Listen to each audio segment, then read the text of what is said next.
Again, we did not even, well, we did. We didn't have high expectations for that amendment, but certainly we had high expectations for other amendments, which we thought were practical, which were to the point, which just required some change in wording, and again, all rejected. All rejected. Suggestions brought forward by the Laurie DuPont family, by Teresa Vince family, all those amendments rejected, rejected, rejected. Not one of them passed. Now, I mean, again, I come back to it. I understand the way this place works. I think women across Ontario understand the way this place works. Government has its way, opposition gets its say, but please, surely the voter or constituents, women who are in danger, expect a collaborative effort. A collaborative effort so that they might be safe, so that we might prevent further deaths. That's all they're asking for. You know, I'm sure they didn't come, you know, wanting to support one party over another.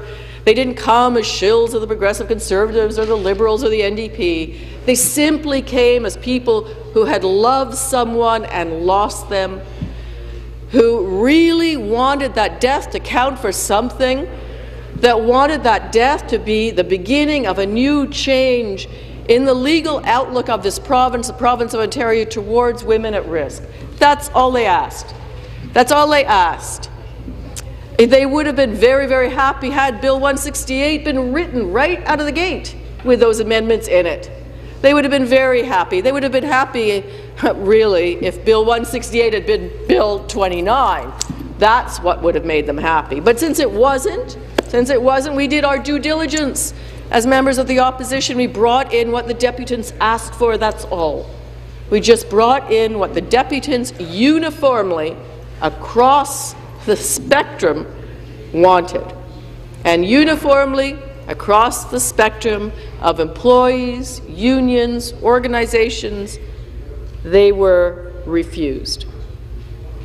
Now, why does this sort of thing happen?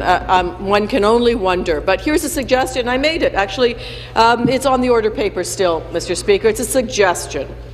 Simply a suggestion as to what might work, what might take us a step or two forward when we confront violence against women, because, quite frankly, I'm really tired and sick of it. As a woman who's been active around this issue for as long as I can remember being active around anything, we still see the same numbers. We still see the same numbers of deaths. We still see the same high incidence of abuse.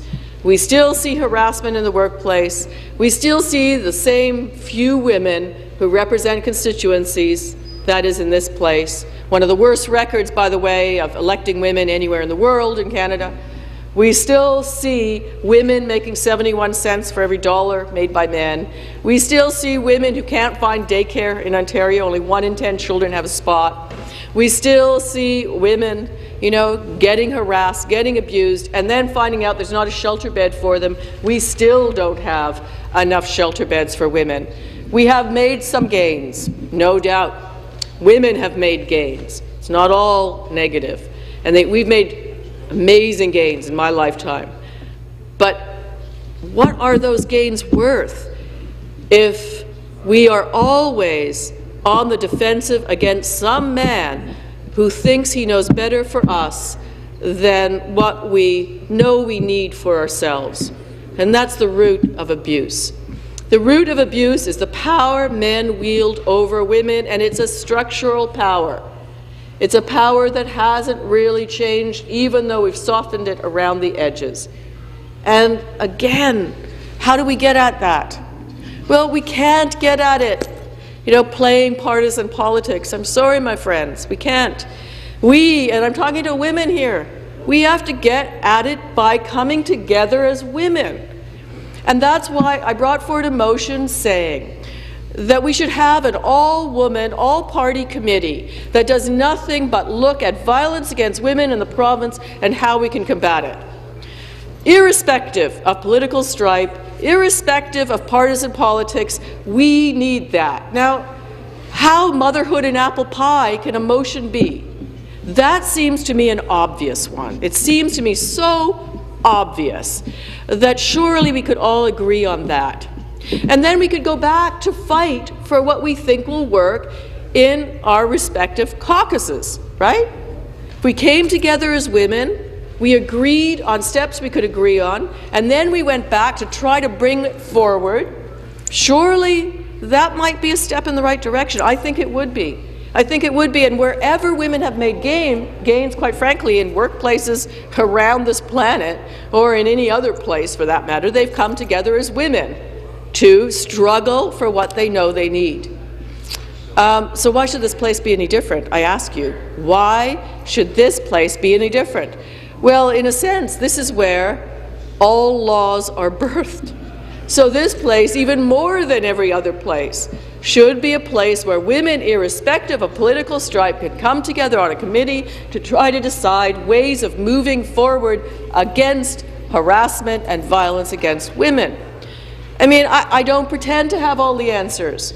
I listened with as much interest as I hope my colleagues did across the aisle to the deputants that came before us for Bill 168. I listened, and it was impossible to listen without tears in your eyes to the deputations of Laurie DuPont's mother and Teresa Vince's daughter. And yet, why can we not embody what they're calling us to do? And I say that, unfortunately, it's because partisanship trumps women's needs. That's what happened. Partisanship trumped women's needs, and in particular the needs of the Laurie DuPont family and the Teresa Vince family.